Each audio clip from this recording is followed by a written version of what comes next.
दोस्तों आपको यह बात तो पता ही होगी कि सरकार ने लॉकडाउन को 4 मई से 2 सप्ताह के लिए और आगे बढ़ा दिया है, यानी 17 मई तक लॉकडाउन को बढ़ा दिया है।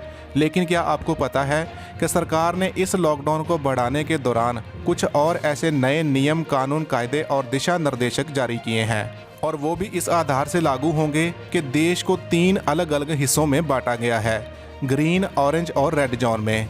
अब दोस्तों इन 3 जोन में देश भर के कौन कौन से राज्यों के कौन कौन से जिले शामिल हैं, पहली बात तो यह है। दूसरी बात कि देश के किन किन राज्यों के किन किन जिलों में शराब की दुकानें, सिगरेट, गुटखा, पान मसाला, तंबाकू, नाई वगैरह की दुकानें खुलेंगी, और बस और टेम्पो वगैरह की सर्विस कहां चलेगी। इसके अलावा ग्रीन जोन में और क्या क्या छूट सरकार की तरफ से दी गई है, और साथ में ही ऑरेंज जोन में आपको क्या क्या छूट मिलेगी, और रेड जोन में तो आपको पता ही है कि रेड जोन में छूट का कोई भी चांस ही नहीं है।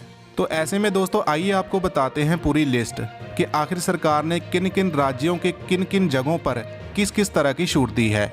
दोस्तों आपको बता दें कि हमारे देश को 3 जोन में बांटा गया है।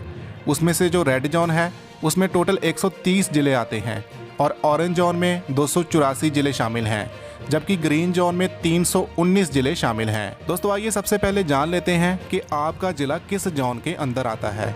दोस्तों आपको समझना होगा कि जिस जिले के अंदर 28 दिन तक एक भी कोरोना का केस नहीं आता है वह जिला ग्रीन जोन में आता है, और इसके बाद जिस जिले के अंदर 14 दिन तक कोई कोरोना केस नहीं आता है वह जिला ऑरेंज जोन के अंदर आता है। इसके बाद आता है रेड जोन। रेड जोन के अंदर वह जिले आते हैं यहाँ पर कोरोना महामारी का खतरा है।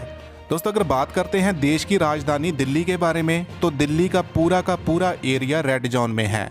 मतलब दिल्ली की ऐसी कोई भी जगह नहीं है जो ऑरेंज या फिर ग्रीन जोन में आती हो। वहीं पर महाराष्ट्र के अंदर कुल 36 जिले हैं, जिसमें से 14 जिले रेड जोन में हैं और 16 जिले ऑरेंज जोन में हैं, जबकि 6 जिले ग्रीन जोन में हैं।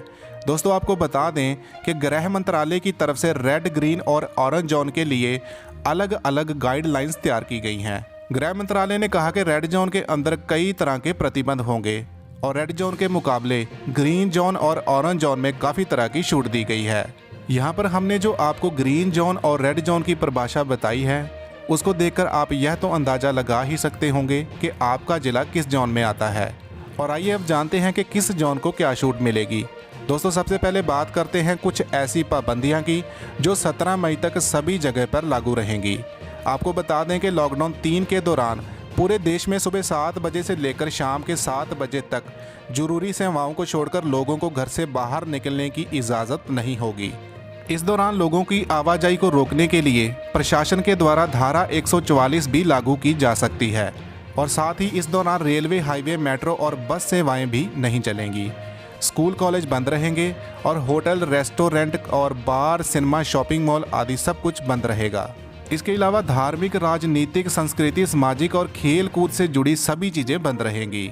इसके अलावा आप देख सकते हैं कि जो 65 साल से ज़्यादा उम्र के बुजुर्ग हैं या फिर 10 साल से कम उम्र के बच्चे हैं, और इसके साथ गर्भवती महिलाएं और गंभीर बीमारियों से ग्रस्त लोगों को घर से बाहर निकलने की पाबंदी रहेगी, क्योंकि दोस्तों इन सब कैटेगरी के लोगों की इम्यूनिटी पावर कमज़ोर होती है और यह लोग कोरोना संक्रमण की चपेट में जल्दी आ सकते हैं।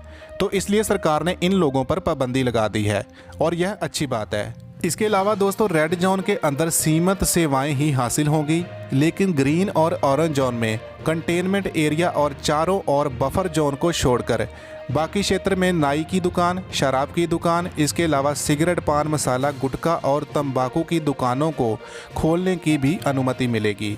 इसके अलावा आप एक और अपडेट भी देख सकते हैं, जिसमें रेड जोन एरिया में रिक्शा, ऑटो और ओला उबर जैसी टैक्सी चलाने की इजाज़त नहीं होगी। इसके अलावा रेड जोन एरिया में सैलून, स्पा और ब्यूटी पार्लर वगैरह भी नहीं खुलेंगे, और बसें भी यहां पर नहीं चलेंगी। आपको बता दें कि रेड जोन एरिया में निजी वाहन से आने जाने की अनुमति होगी, लेकिन कार में ड्राइवर के अलावा 2 ही लोग और बैठ सकेंगे। इसके अलावा प्रिंटिंग, इलेक्ट्रॉनिक मीडिया, IT सेवाएं, call centre, cold storage, warehousing सेवाओं को काम करने की छूट दी गई है, लेकिन सोशल डिस्टेंसिंग और सरकार के नियमों का पालन करते हुए। इसके अलावा कंस्ट्रक्शन का काम वहीं पर ही होगा जहां पर मजदूरों के रहने की व्यवस्था होगी, और वह बाहर से मजदूर लाकर काम नहीं कर सकेंगे। इसके अलावा मॉल और बाजार बंद रहेंगे, लेकिन कॉलोनी और रहायशी एरिया में जो दुकानें हैं उनको खोलने की अनुमति दे दी गई है। इनमें ज़रूरी और गैर ज़रूरी सामान का अंतर नहीं किया गया है। ई कॉमर्स को केवल ज़रूरी सामान सप्लाई करने की ही अनुमति होगी। गैर ज़रूरी सामान बेचने पर प्रतिबंध रहेगा। ई कॉमर्स जैसे कि स्नैपडील, फ्लिपकार्ट, अमेज़ॉन, अलीबाबा वगैरह वगैरह, तो इनको केवल ज़रूरी सामान बेचने की ही अनुमति होगी। इसके अलावा दोस्तों सभी निजी ऑफिस को यानी प्राइवेट ऑफिस को खोलने की इजाज़त दे दी गई है, लेकिन केवल 33% स्टाफ के साथ ही काम चलाना पड़ेगा। बाकी का स्टाफ घर से काम करेगा। इसके अलावा सभी सरकारी ऑफिस खुले रहेंगे। यहाँ उप सचिव से ऊपर के सभी अधिकारी मौजूद रहेंगे, लेकिन यहाँ पर भी सिर्फ 33% स्टाफ ही काम करेगा। दोस्तों अभी जानते हैं कि ऑरेंज जोन के अंदर क्या क्या अनुमति होगी। ऑरेंज जोन के अंदर ओला उबर जैसी टैक्सी सर्विस को चलाने की अनुमति है, लेकिन केवल एक ही पैसेंजर को बैठा सकेंगे। इसके अलावा दोपहिया वाहन में पीछे एक ही सवारी बैठने की अनुमति दी गई है, जो कि रेड जोन में नहीं है। कुछ सेवाओं में लोगों को एक से दूसरे ज़िले में जाने की अनुमति भी होगी, लेकिन जो ज़िले रेड जोन में नहीं आते हैं। इसके अलावा दोस्तों बसों को चलाने की अनुमति तो ऑरेंज जोन में भी नहीं है। दोस्तों अभी बात करते हैं ग्रीन जोन के बारे में। ग्रीन जोन में वह ज़िले शामिल हैं यहाँ पर पिछले 28 दिनों से एक भी केस नहीं आया है। इस जोन का अर्थ है संक्रमण मुक्त। हालांकि इस दौरान कहीं भी भीड़ इकट्ठा होने या सोशल डिस्टेंसिंग की बात माननी ज़रूरी है। ग्रीन जोन के अंदर भी जिन लोगों को क्वारंटाइन में रखा जाएगा उन्हें किसी भी तरह के मेल जोल की इजाज़त नहीं होगी। दोस्तों यह थी आज की कुछ मुख्य खबरें। अगर वीडियो अच्छी लगी हो तो इसको लाइक कीजिए और जाते जाते चैनल को सब्सक्राइब करके बेल के बटन को ज़रूर दबा लीजिए। धन्यवाद दोस्तों।